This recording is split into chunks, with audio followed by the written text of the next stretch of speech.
हाँ जी, बोलिए। वंदामि भन्ते। सुखियो सुखियो। ब्राह्मणी धर्म यानी कि आज जो हिंदू धर्म कहलाता है, ब्राह्मणी धर्म और बौद्ध धर्म में बहुत सारा अंतर है। तो भी बौद्ध धर्म की गाथाओं में ये ब्राह्मण ब्राह्मण शब्द हमेशा सुनने को मिलता है। ऐसा क्यों अच्छा, है?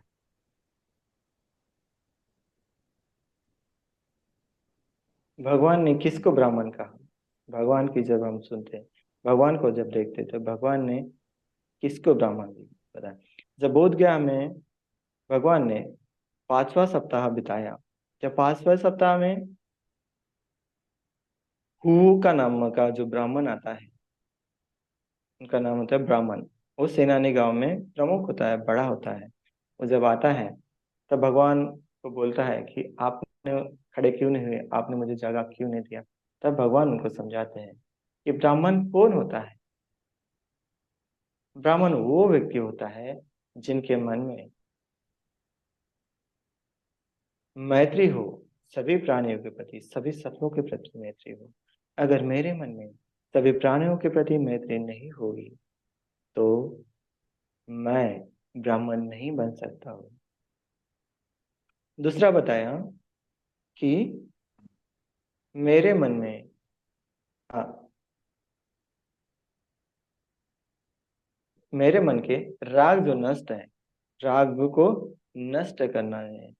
जो चाहिए का जो गुणधर्म है, मेरे अंदर में जो चाहिए का जो गुणधर्म है, उसको नष्ट करना है। जब मेरे चाहिए का पूरी तरीके से गुणधर्म नष्ट हो जाए, तब मैं ब्राह्मण बन सकता हूँ। जिनके द्वेष, जो द्वेष के संस्कार है, एक दूसरे के प्रति, एक दूसरे संप्रदाय के प्रति जो द्वेष करता है, उस द्वेष को मैं नष्ट करूं, मेरे द्वेष नष्ट हो जाएंगे, तो वही ब्राह्मण कहलाता है। और एक उपदेश दिया कि जिनके 10 पुण्य क्रिया तो पूरी हो जाते हैं, वही ब्राह्मण कहलाता है। उसमें है दान, शील, भावना, अपचना, व्ययावच्चा, दानानुमोदन, धम्म श्रवण, धम्म देशना और दिट्ठि विजय, दिट्ठि उजुकम, सम्यक दृष्टि। ऐसे जिस वक्त को प्राप्त होता है, वही सही सही मायने में ब्राह्मण कहलाता है। तो भगवान की नजर में कौन ब्राह्मण है?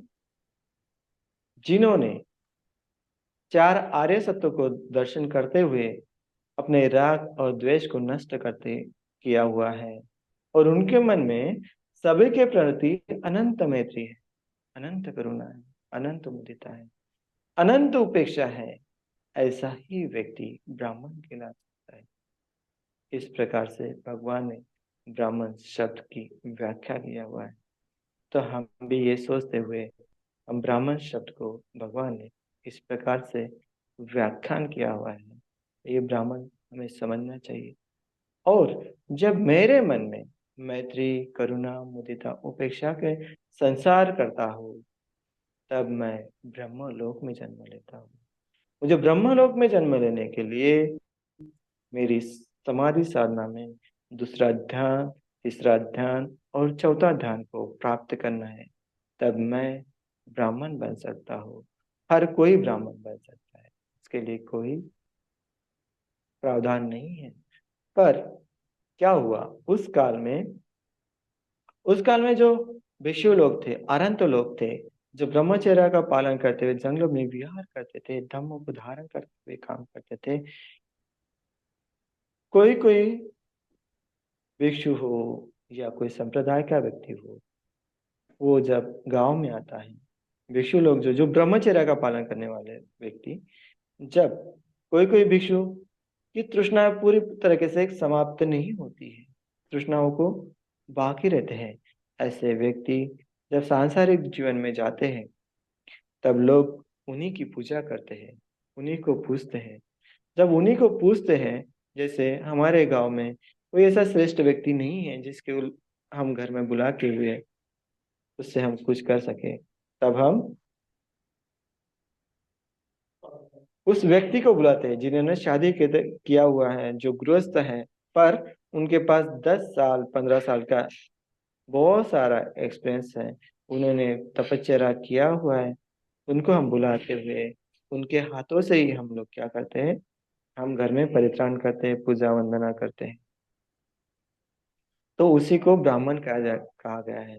फिर ये जो ब्राह्मण शब्द है, भगवान बुद्ध से लेके ब्राह्मण शब्द जो उनके पीछे पीछे आया और उन्होंने शादी करना चालू किया।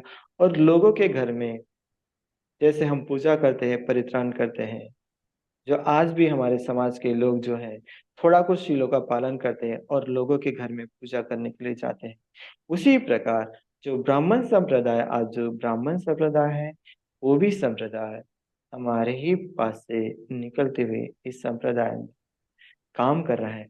अनेक बुद्ध हुए हैं। इस अनेक बुद्ध होने के बाद जो जो संप्रदाय बना हुआ है वो छोड़ना नहीं चाहता है। दीपंकर समोसम बुद्ध के काल से देखिए, ककुसंद कोनागम काश्यप हुए हैं, पर उनके काल में ही कुछ कुछ भिक्षु लोग अनंत नहीं हुए और उन्होंने अ, भिक्षु संघ का त्याग करते हुए गृह संसार में गए और अपना पेट भरने के लिए, अपनी आजीविका चलाने के लिए काम करने लगे। उस काम की वजह से हम लोग उनकी पूजा करने लगे। नहीं मिले हमें भिक्षु, नहीं मिले हमें बुद्ध, नहीं मिले अनंत, फिर भी हम इन्हीं से आज पूजा करवाते हैं और उनको दान दे के पुण्य करते हुए उस पुण्य को हम प्राप्त करते हैं। इसी प्रकार इस ब्राह्मण शब्द की उत्पत्ति हुई और ब्राह्मण शब्द चलते आ रहा। अगर मेरा नाम पूर्व जन्म में क्या था, सिद्धार्थ लोखंडे, मैं अभी 7 साल हुए हैं और 7 साल में मेरे कोई कर्म संस्कार उत्पन्न हो जाते हैं और हो जाने के बाद में मैंने शादी कर लिया, बच्चे कर लिए, फिर भी अगर किसी गांव में भिक्षु नहीं मिल रहे हैं तो मुझे बुला के ही पूजा पाठ कर सकते हैं। तो इसी प्रकार से मेरा जो धर्म है उसी को मानते हुए उस ब्राह्मण को पूजते हुए कर्म कांड करते आ रहे हैं। इसलिए हमें इस बुद्ध को सही मार्ग चुनते हुए, सही ब्राह्मण कौन होता है, जो अनंत है, सम्यक संबुद्ध है, यही सही मायने में ब्राह्मण है। इस शब्द को हम लोग फिर से स्मरण करते हुए इस ब्राह्मण धर्म को हमने पालन करना चाहिए और अपनी मुक्ति खुद साध लेना चाहिए। प्रतिक्रिया करने वाला जो हमारा मन है इसको छोड़ देना चाहिए। जब जब मैं प्रतिक्रिया करता हूँ तब तब मैं भगवान बुद्ध के विरुद्ध मार्ग में चलता हूँ। भगवान बुद्ध ने अपने जीवन में कभी किसी का द्वेष नहीं किया, कभी किसी को क्रोध नहीं किया, कभी किसी को गाली नहीं दिया। तो मैं कौन होता हूँ? मैं तो भगवान बुद्ध के मार्ग में चल रहा हूँ। जब मेरे मन में किसी दूसरे व्यक्ति के प्रति जब द्वेष निकलता है, मैं भगवान बुद्ध के विरुद्ध मार्ग में चल रहा हूँ। मैं मार के मार्ग में चल रहा हूँ और मैं खुद को ये कहता हूँ, मैं बुद्ध के शिष्य हूँ। मैं बुद्ध का शिष्य नहीं हो सकता। बुद्ध ने ये शिक्षा नहीं पढ़ाई, ये शिक्षा बुद्ध के विरुद्ध है और मैं आज बुद्ध धम्म से, संघ से बाहर आते हुए मार्ग धम्म को पालन करते हुए मैं अपने आप में क्रोध जगा रहा हूँ, द्वेष जगा रहा हूँ। ये सब मार्ग की सेनाएं आनंद मिलता है और इस निर्वाण सुख को प्राप्त करिए। इतना कहते हुए मैं प्रश्नों को यही विराम दूं। साधु साधु साधु।